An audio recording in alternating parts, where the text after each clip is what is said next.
Hello students, मैं वेदिका स्वागत करती हूँ आपका वैदिक एकेडमी में। तो 500 एमसीक्यूज की एक सीरीज हम लेकर आए हैं रेलवे एग्जाम्स के लिए। उसका आज पार्ट 2 करेंगे हम। First question is which blood vessel carries oxygenated blood from lungs to heart.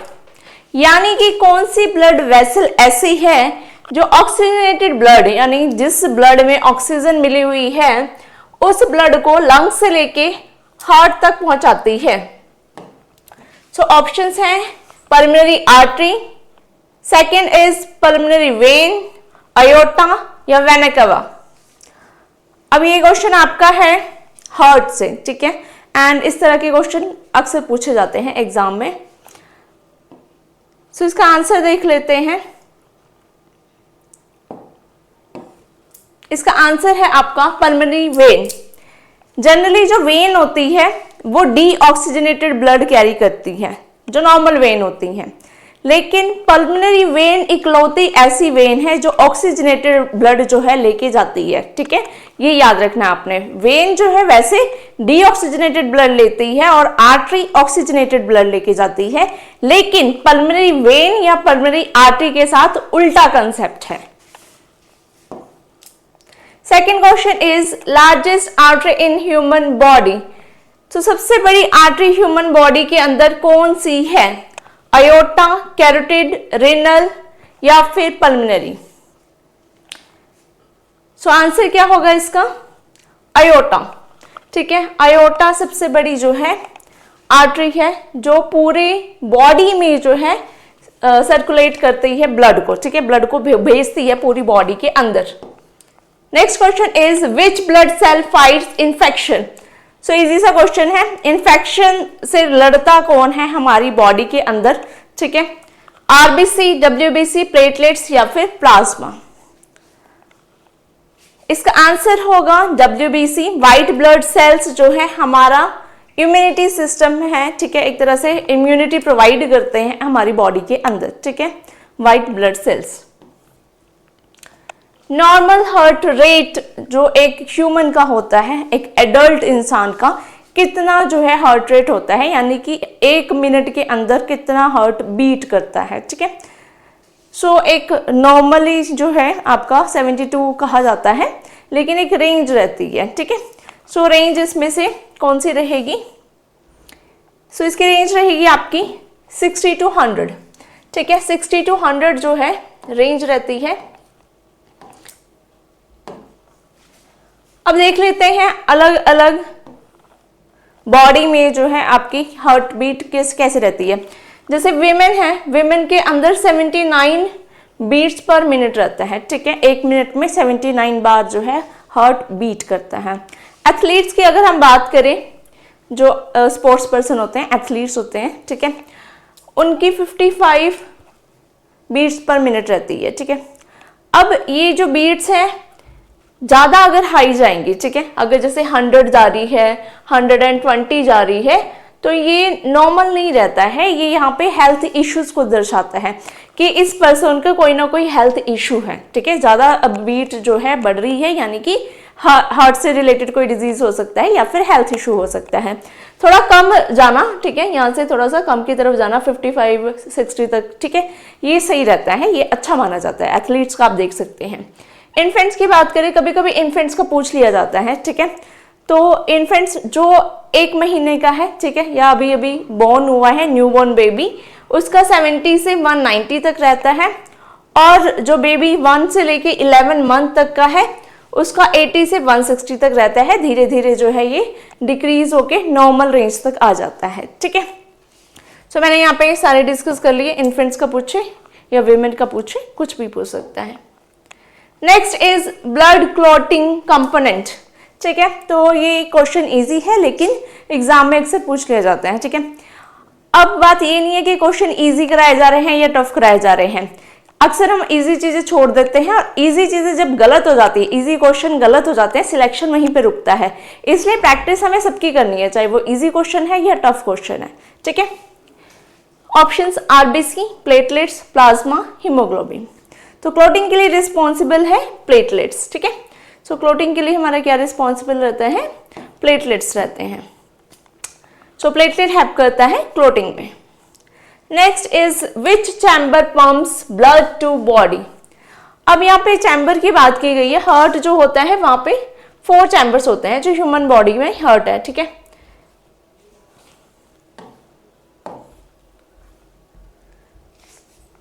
तो यहाँ पे जो आपका बॉडी में जो पंप करेगा वो कौन सा करेगा, right atrium, right ventricular, left atrium या लेफ्ट वेंट्रिकुलर। तो इसका आंसर रहेगा आपका लेफ्ट वेंट्रिकल, ठीक है। सो लेफ्ट वेंट्रिकल जो है ये ऑक्सीजनेटेड ब्लड पूरी बॉडी में भेजता है, ठीक है। अब ये डिटेल में जब आप हार्ट के बारे में पढ़ेंगे कि कहाँ से डीऑक्सीजनेटेड ब्लड एंटर करता है, फिर उसके बाद ऑक्सीजनेटेड कहाँ जाता है, फिर कौन सा जो है पार्ट कह सकते हैं हार्ट का जो बॉडी में भेज रहा है ऑक्सीजनेटेड ब्लड को। ऐसा यूनिट ऑफ फ्रीक्वेंसी, ऐसा यूनिट्स बहुत ज़्यादा पूछे जाते हैं, ठीक है। ये चैप्टर ही अपने आप में इंपॉर्टेंट है, हम अक्सर छोड़ देते हैं ऐसे चैप्टर, क्योंकि हम जब खुद पढ़ते हैं तो हमें जो इंटरेस्टिंग लगता है वो पढ़ लेते हैं, जो बोरिंग लग रहा होता है या इंटरेस्ट नहीं आ रहा होता उसे हम छोड़ देते हैं। लेकिन जब आप कोचिंग में पढ़ते हैं या किसी गाइडलाइंस के अंदर पढ़ते हैं तो आपको सब पढ़ाया जाता है जो एग्जाम पॉइंट ऑफ व्यू से इंपॉर्टेंट है, आपके इंटरेस्ट के अकॉर्डिंग नहीं पढ़ाया जाता, ठीक है। तो ऐसा यूनिट फ्रीक्वेंसी का क्या रहेगा, डेसिबल, हर्ट्ज, मीटर या फिर पास्कल। इजी सा क्वेश्चन है वैसे तो, हर्ट्ज, ठीक है। तो इसका आंसर रहेगा हर्ट्ज। सो हर्ट्ज की फ्रीक्वेंसी की डेफिनेशन दी गई है, नंबर ऑफ वाइब्रेशंस पर सेकंड होता है फ्रीक्वेंसी, ठीक है। Next is sound travels fastest in. अब ये क्वेश्चन कई एग्जाम्स में पूछा गया है, सिर्फ रेलवे में नहीं, इसके अलावा भी बाकी एग्जाम्स में पूछा जाता है। तो जो साउंड है आपका वो सबसे ज्यादा किस में ट्रेवल करेगा, एयर में, वाटर में, स्टील में या फिर वैक्यूम में। अब इसमें ऑप्शंस में ही बच्चे जो है गलती करके आ जाते हैं। लाइट सबसे ज्यादा कहाँ ट्रेवल करेगी और साउंड कहाँ ज्यादा ट्रेवल करेगा, दोनों में डिफरेंस है। तो यहाँ पे इसका आंसर होगा स्टील, ठीक है। तो साउंड सबसे ज्यादा जो ट्रेवल करेगा वो सॉलिड में करेगा। अब ऑप्शन डिपेंड करता है कि आपका ऑप्शन क्या दे रखा है, सॉलिड में, ठीक है। स्टील हो सकता है या कुछ और भी ऑप्शन हो सकता है। लेकिन जो लाइट सबसे ज्यादा जो ट्रेवल करती है वो एयर में करती है आपका, ठीक है। वैक्यूम की अगर हम बात करें, वैक्यूम यानी कि खाली, जिसमें कोई मीडियम नहीं है, कोई मीडियम नहीं है तो वहां पे साउंड ट्रेवल ही नहीं करेगा, ठीक है। आपने सुना होगा कि जब इंसान जो है, जो एस्ट्रोनॉट्स होते हैं बेसिकली, जब चांद पे जाते हैं तो वो एक दूसरे से बात नहीं कर पाते। ऐसा क्यों? क्योंकि वहां पे कोई भी मीडियम नहीं है, वैक्यूम है, वहां पे खाली है, ठीक है। सो कोई मीडियम ही नहीं है ट्रेवल करने के लिए कि साउंड जो है ट्रेवल कर पाए, तो कैसे बात कर पाएंगे, ठीक है। हम बात कर पा रहे हैं क्योंकि बीच में मीडियम है, एयर के पार्टिकल्स हैं, उनसे टकरा के ही आवाज जो है गूंज रही है, ठीक है, या फिर जो है सुनाई दे रही है। लेकिन चांद पे जाने के बाद वहां पे वैक्यूम है, वहां पे कोई मीडियम नहीं है, इसलिए वैक्यूम में साउंड सुनाई ही नहीं देती, ठीक है। Next is echo occurs due to. अब इको क्या होता है कि जो आपने सुना होगा कि नॉइज जब आप बोल रहे हैं तो वो रिफ्लेक्ट होके वापस आ रही है, ठीक है, तो उसे कहते हैं इको। आपकी आवाज आपको वापस आ रही है, ठीक है। तो इको होता क्यों है, किस फिनोमिना की वजह से होता है, रिफ्लेक्शन की वजह से, रिफ्रैक्शन की वजह से, डिफ्रैक्शन की वजह से या एब्जॉर्प्शन की वजह से। वैसे मैंने बातों बातों में आपको आंसर बता दिया, अगर किसी ने ध्यान से सुना हो तो इसका आंसर है reflection. Reflection of sound waves की वजह से ही क्या होता है, इको, ठीक है। अब रिफ्लेक्शन होता क्या है,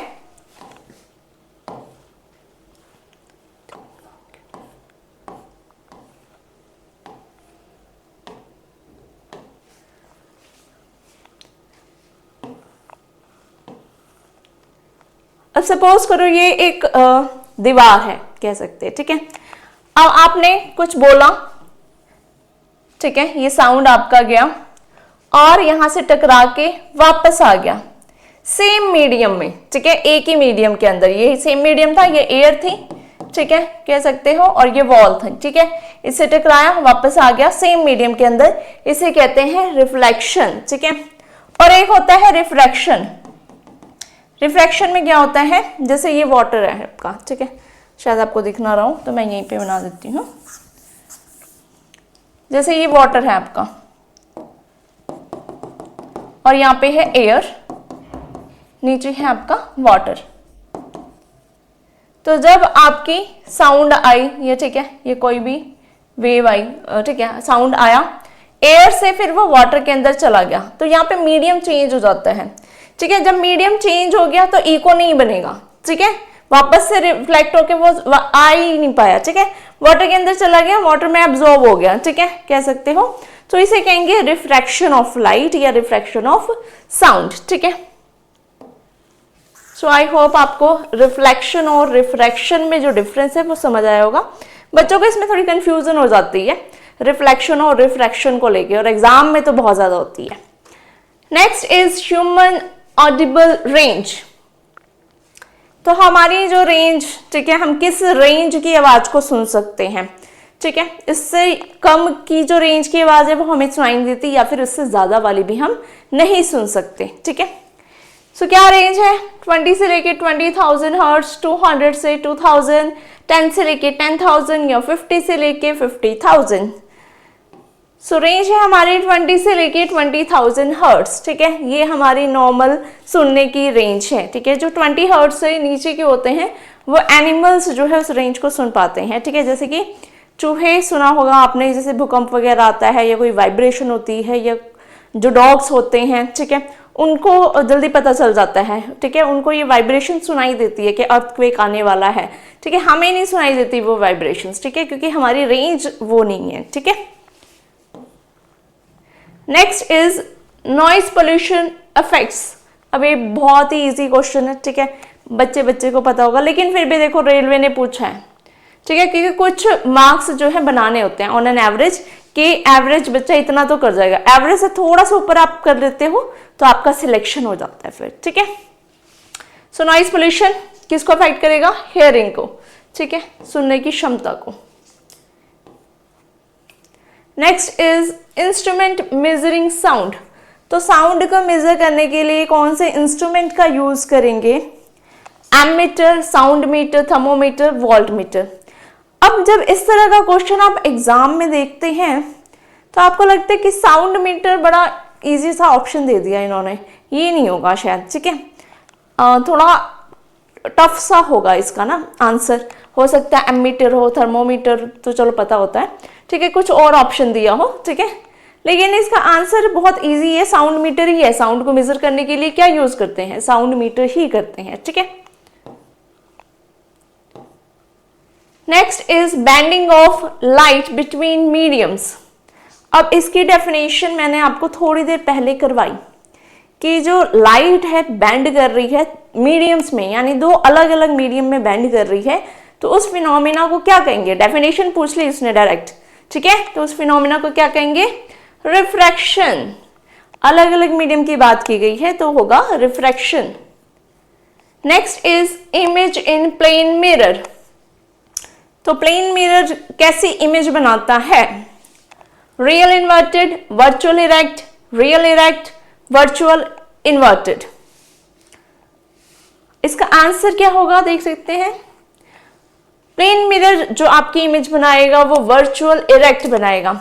अब इसका मतलब क्या है कि वर्चुअल इरेक्ट से, जब हम मिरर सबके घर में होगा, ठीक है, शीशा जिसमें हम रोज देख के खुद को तैयार करते हैं, तैयार होते हैं। ठीक है, कुछ लोगों को बहुत शौक होता है शीशे के सामने खड़े रहने का। ठीक है, तो जब हम शीशे में अपनी इमेज देखते हैं, वो भी तो इमेज बना रहा है ना, हमें दिख कैसे रहा है, तो वो कैसे इमेज बना रहा है, वो बना रहा है वर्चुअल। ठीक है, यानी कि एक झूठी आभासी इमेज बना रहा है। इरेक्ट यानी कि सीधी। ठीक है, आपको आपकी इमेज बिल्कुल सीधी दिखाई देती है, उल्टी तो नहीं दिखाई देती। ठीक है, तो इरेक्ट यानी सीधी दिखेगी और वर्चुअल दिखती है वो। ठीक है,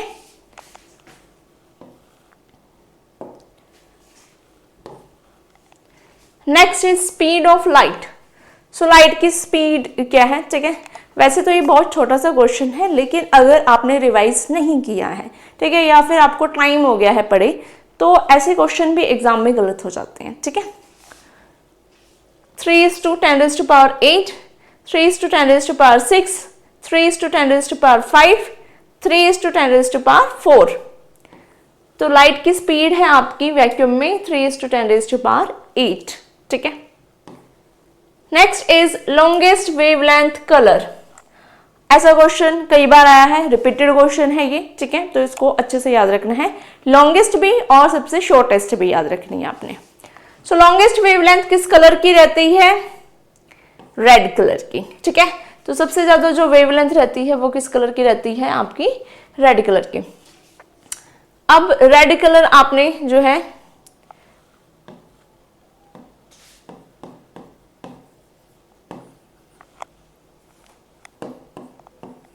विबग्योर, ठीक है, जो आपकी जो लाइट है सनलाइट, उसको जब स्कैटर किया जाता है, ब्रेक किया जाता है कह सकते हो, स्कैटर होती है, ठीक है, तो किन कलर्स में टूटती है? इन कलर्स में टूटती है, ठीक है, विबग्योर याद रखना है, ठीक है। डिटेल में हम बात करेंगे कहीं और, ठीक है।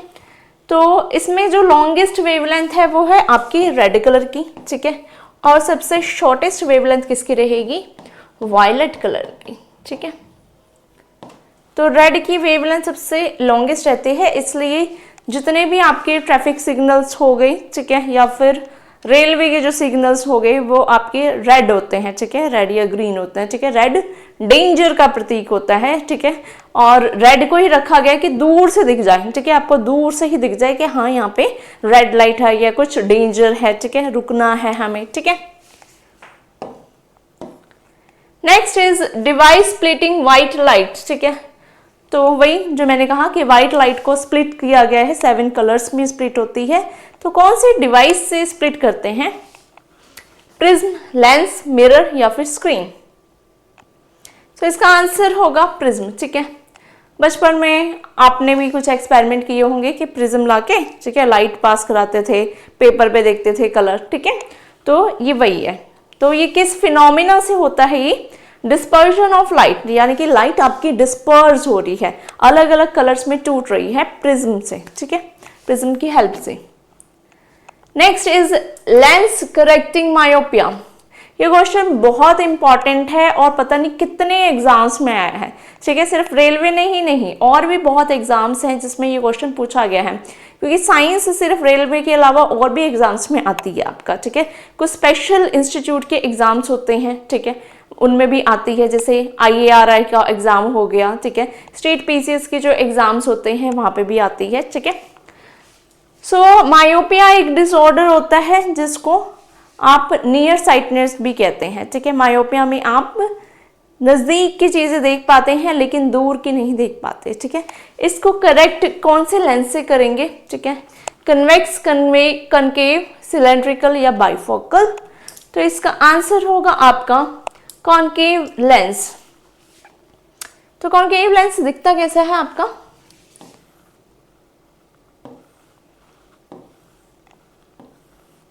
ऐसी शेप होती है, ठीक है। कभी कभी पूछ भी लेता है कि कॉनकेव लेंस जो है कैसा होता है, मतलब थिन होता है मिडिल से या थिक होता है बीच से, ठीक है। कॉन्वेक्स आपका ऐसा रहेगा, ठीक है, ये आपका बीच में से थिक है, साइड में से थिन है, ये इसका उल्टा है, ठीक है। सो मायोपिया में ये वाला यूज करते हैं।